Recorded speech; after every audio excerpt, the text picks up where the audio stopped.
హంద్రీనీవా ద్వారా కాలువలు నిర్మించి తద్వారా భూములకు నీళ్ళు ఇవ్వాలనేటువంటి సంకల్పంతో ప్రభుత్వము రైతుల దగ్గర భూములు తీసుకుంటుంది. సంతోషం.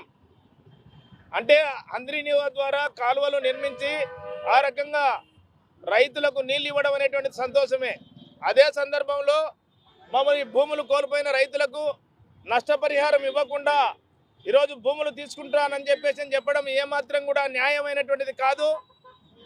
ఎందుకంటే రైతులు ఆరుగాలం కష్టపడి ఈరోజు భూములను నమ్ముకొని జీవించేటువంటి పరిస్థితి. ఆ భూములు కోల్పోయిన తర్వాత మరి దిక్కుతోచినటువంటి పరిస్థితి ఏర్పడుతుంది. ఇప్పటికే రకరకాలుగా రైతాంగం ఇబ్బందులకు గురవుతున్నటువంటి పరిస్థితి ఉంది. ప్రభుత్వ విధానాలు ఒక పక్క, ప్రకృతి వైపరీత్యాలు ఒక పక్క, మరొక పక్క ఈరోజు భూములను బలవంతంగా తీసుకొని ఈరోజు నష్టపరిహారం ఇవ్వకపోతే రైతాంగం బజార్లో పడేటువంటి పరిస్థితి ఉంది. ఈరోజు తెర్నకల్లు గ్రామంలో చాలా సారవంతమైనటువంటి భూమి. ఆ భూములు కనుక పోతే ఈరోజు తెర్నకల్లు గ్రామంలో ఉండే రైతాంగం అంతా కూడా బజార్లో పడేటువంటి పరిస్థితి దాపురిస్తుంది.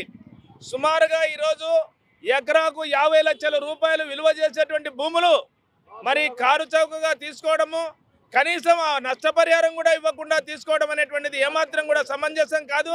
కాబట్టి కలెక్టర్ గారు వెంటనే సానుకూలంగా స్పందించాలి. రాష్ట్ర ప్రభుత్వం కూడా సానుకూలంగా స్పందించాలి.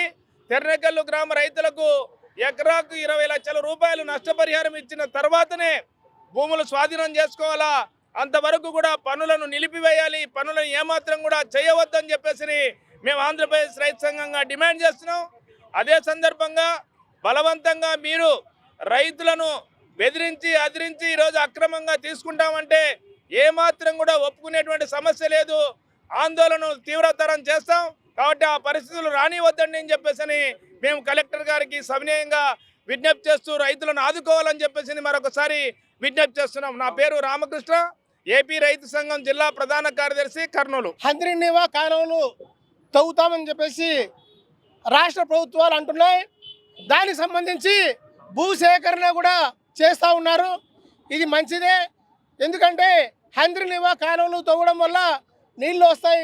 కాస్తో కూస్తో ఉన్నటువంటి ఎకరమో అరెకరమో తడిసి వీళ్ళంతా కూడా రైతులు బాగుపడే పరిస్థితి. దానికంతా కూడా రైతులు మేమంతా ఆమోదం తెలుపుతున్నాం.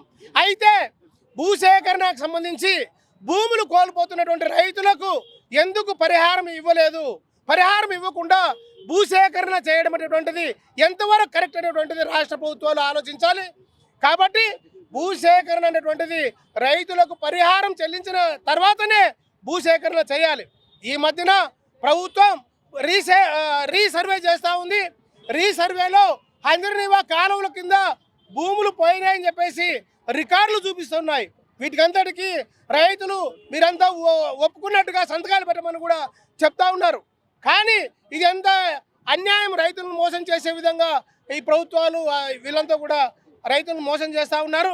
కాబట్టి ఈ విధంగా చేయకుండా మొత్తం హంద్రీనీవా కాలువల కింద శాశ్వతంగా రైతులు భూములు కోల్పోతున్నారు. కాబట్టి ప్రతి ఎకరాకు రైతుకు 20 లక్షల రూపాయలు ఇవ్వాలని చెప్పేసి మేము ముత్తుకూరు గౌడ సంఘం ద్వారా మేము డిమాండ్ చేస్తూ ఉన్నాం.